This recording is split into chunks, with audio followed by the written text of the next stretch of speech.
Tomorrow, I am heading down to the Niagara River. I'm just setting up right now. I'm gonna get my line set up and I'm gonna show you everything I do to prepare for fishing down there so you can go down there and catch some fish too. We're heading down to the Niagara River tomorrow. It's not looking good, honestly. Erie winds are crazy. There's a lot of, we had a lot of snow and rain and melt, and it's really muckied up that Niagara River. Water clarity is a big determining factor on how many fish you're gonna catch and the baits and the presentation you wanna use in order to catch fish. When the wind starts blowing across all of Erie and really turning up those waters, it gets it all murky. It flows from the upper Niagara down to lower Niagara and blows it out. And you may challenge us. I really believe that the Erie winds have the biggest factor, whereas if it rains and you get runoff, it's only dirty for a couple hours or 8 hours, 12 hours, and it starts to clear. But when Erie gets really turned up and really muddy and it's flowing over, the stain lasts for sometimes a couple days. Last I heard, there's about 6 or 8 inches of visibility in the lower Niagara, which isn't good. We can still get fish. It's an amazing fishery, and the fish still will bite in that dirty water, especially like brown trout or lake trout. The steelhead, they're a little bit more finicky of a creature.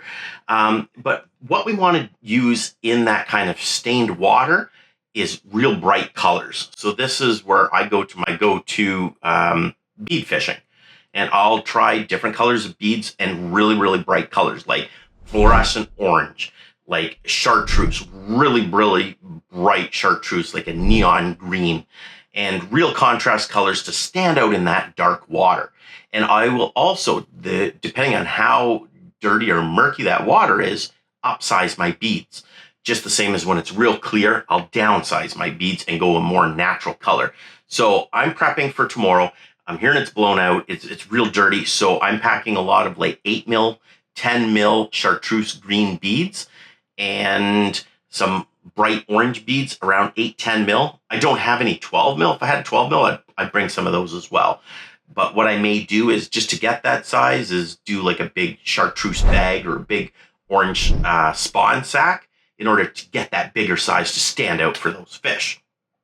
The other thing I wanted to explain is rods. So what I'm gonna bring down tomorrow is, I still have to set this up. This is my E6X Loomis rod. I don't know if you guys can see that. Yeah, I don't know if you can see that. And what's special about this rod, this one is a 9-foot rod. This is a light rod and it's got a moderate action. It's good for 6 to 10 pound line weight. I have it spooled up with, sorry, it's hitting my wall.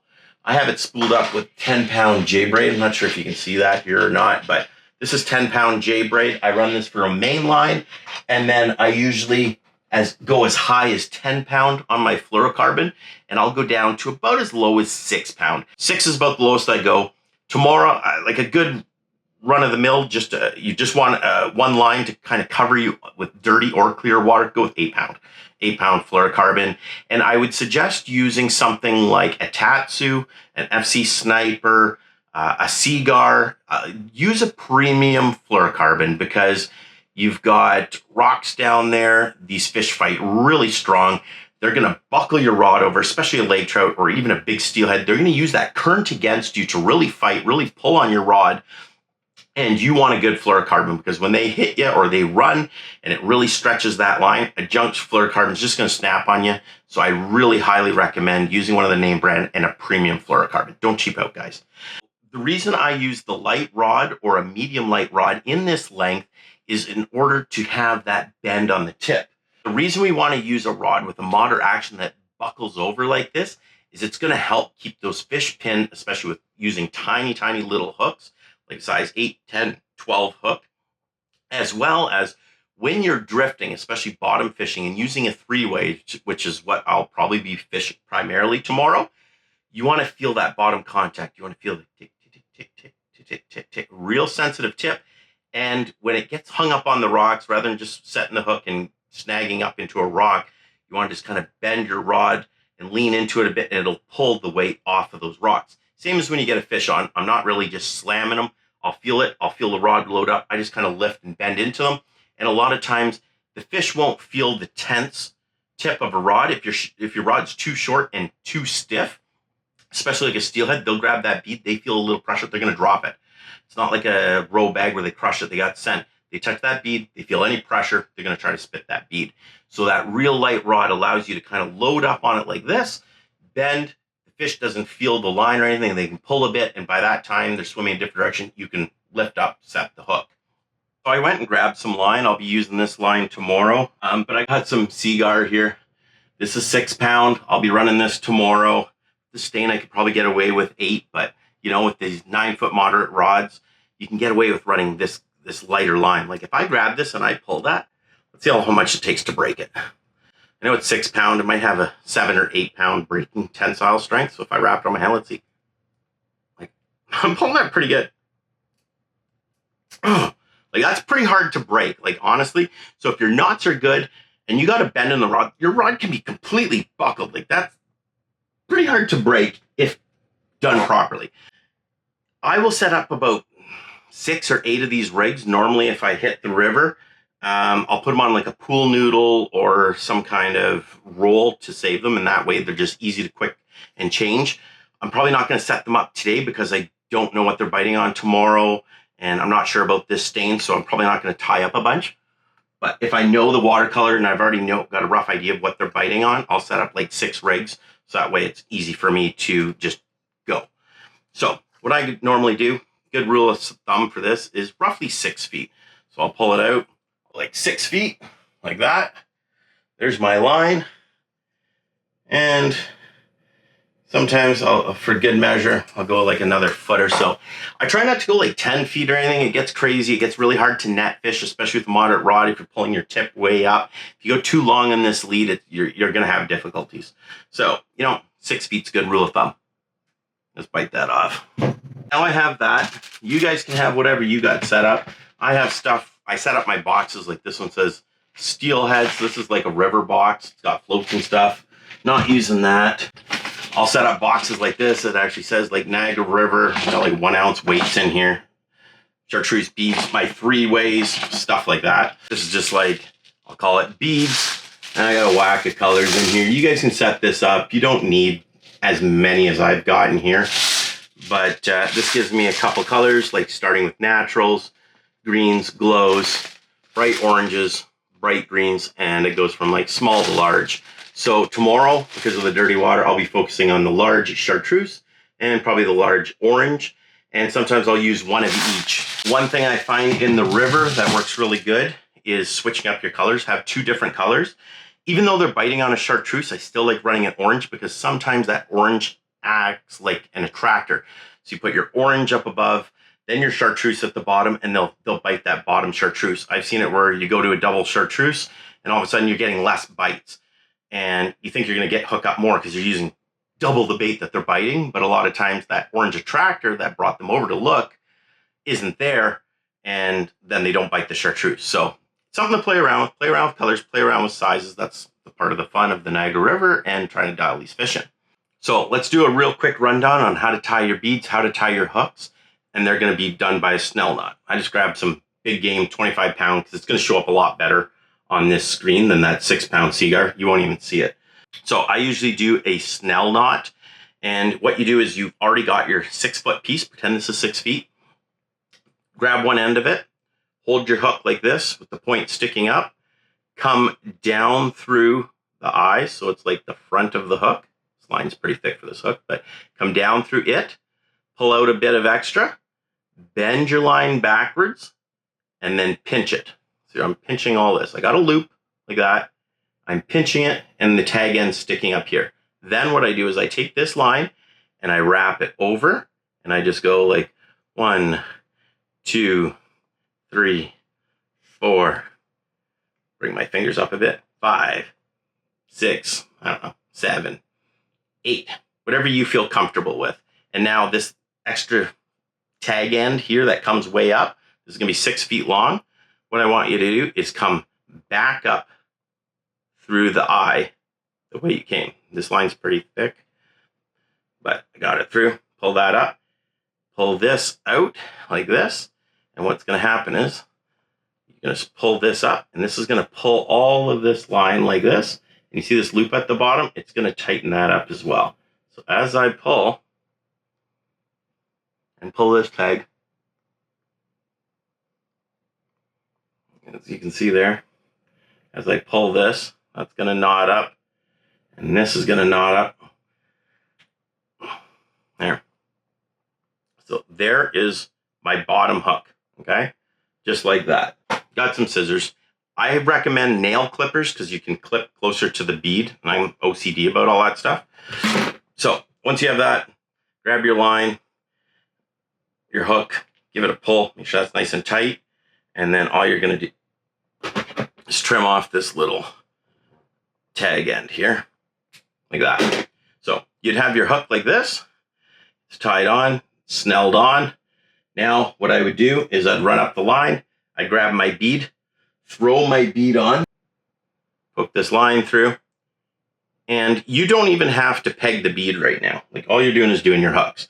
So just put your bead on, let it fall down. It's gonna fall down, sit there right now, leave it there for now. Now you go up, you wanna measure out from one bead to your next, I'd say roughly about a foot, like at least 12 inches, I would say, 12, 14 inches. You can go a little further if you want. And then what you're gonna do is grab your second hook.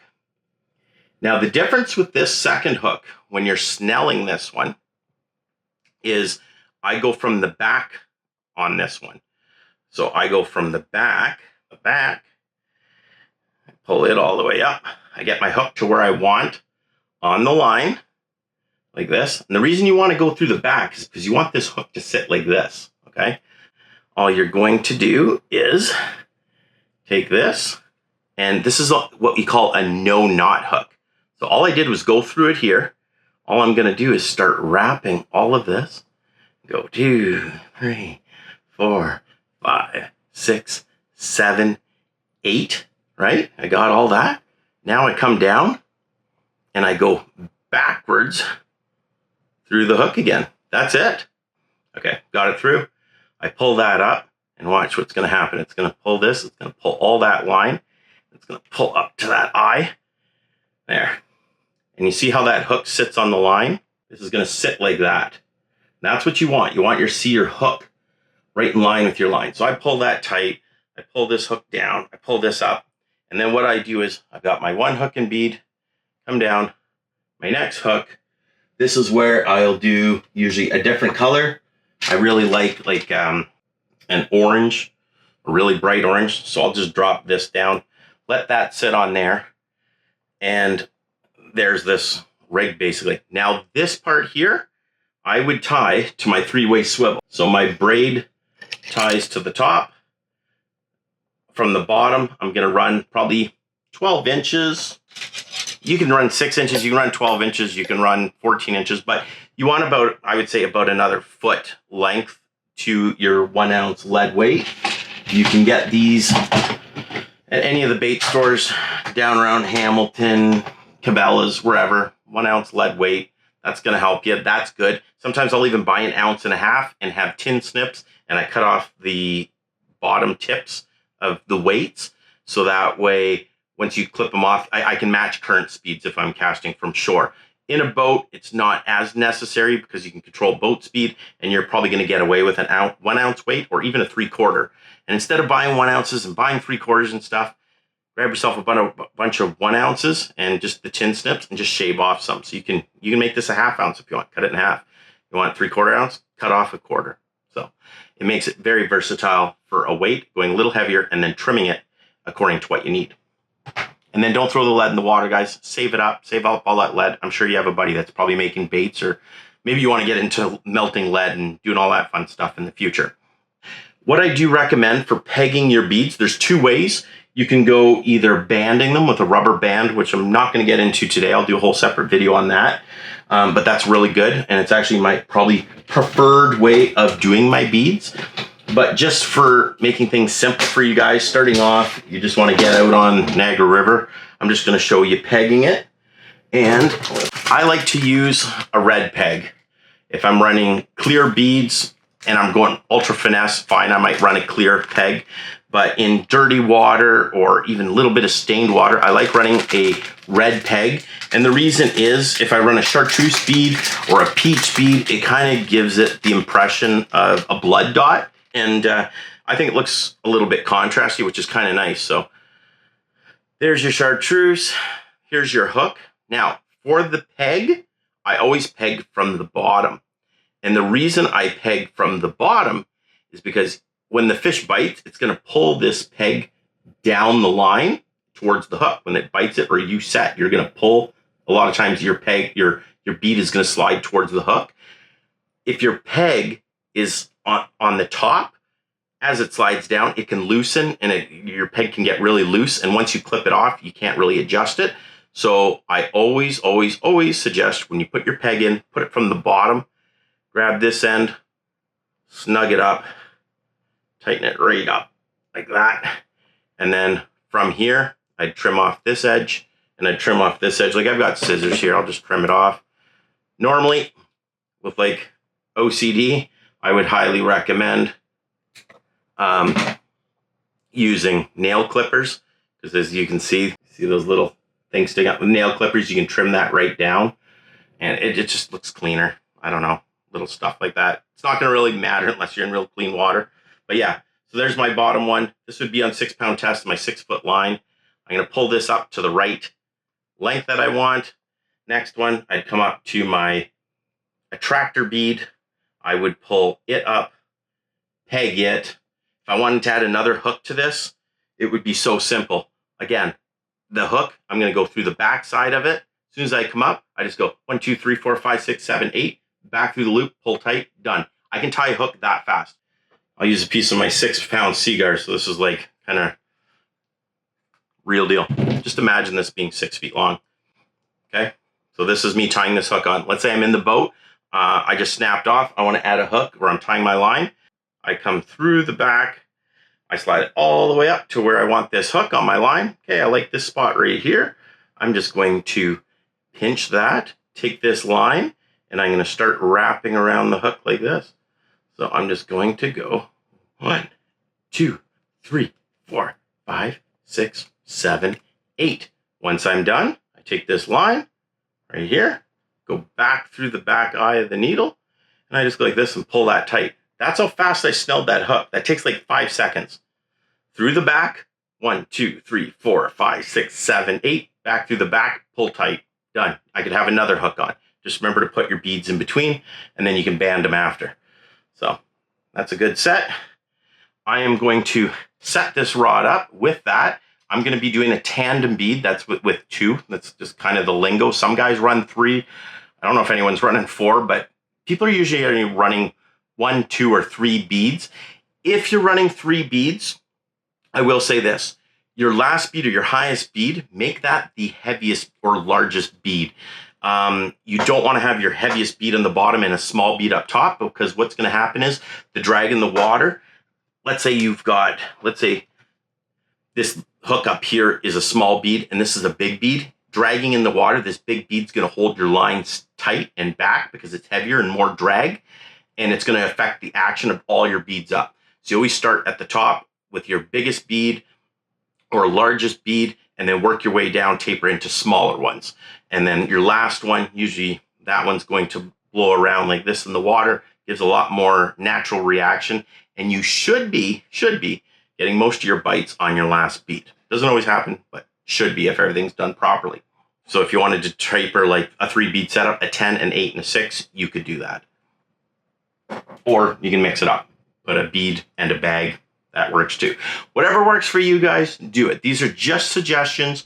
I'm going to say there's no real wrong way per se. It's all just, you know, if you're catching fish, that's good. I run a 2 bead setup. If I snap off and I got 1 bead and they're biting real good, a lot of times I'll just fish with that 1 bead. If I'm still pulling fish in the boat pretty regularly, I'll keep it there. If I have to go back up to a 2 bead setup, I will do it. 3 bead setup, I don't normally run. I know a lot of guys do run. 3 bead setup, I don't, just because laziness. If the fish were really turned off and I wasn't getting bites, I'm running a 3 bead setup. If I got clients in a boat and I really need them to hook up on fish, I'm running them a 3 bead setup. But for myself, 1 or 2 is usually good. So that's the setup. Let's put it to action. Let's go. Hopefully tomorrow we get a bunch of fish and I can show you a great video, because that's going to come now because you guys are in the future. So enjoy the video and refer back to this if you're ever heading to Niagara or you want to set up and catch some fish. So peace and enjoy the show. Woo!